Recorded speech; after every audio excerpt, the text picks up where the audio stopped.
imagine how they'd she'd go into the big station, go under the enormous signal gantries. James would be like, "Oh my god, it's another diesel!" Depends on what year this happened. Rolling up his sleeve. Oh my god, no. Henry's just like, Mavis, run! That's her first experience at the big station. James is getting his shotgun. No, it wouldn't be that.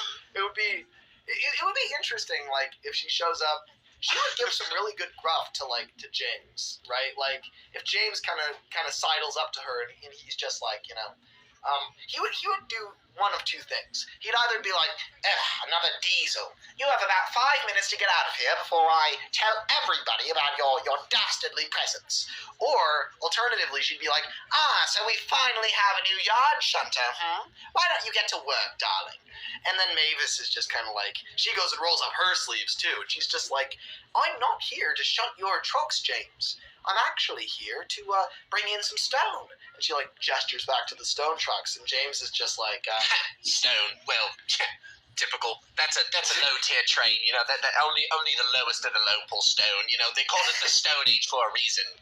And then maybe Duck comes over and he's just like, all right, here's your stone train, James. And James is just like, damn it.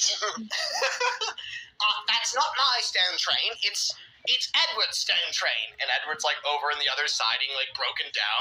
He's in need of desperate maintenance. And Edward's just like, James, please, not again. And James is just like, it says on the schedule, Edward, that's your stone. I've got to my coaches are here. And he takes Gordon's Express. Come back! James, I swear to God, this is the last time. We're not letting you back in the sheds this time.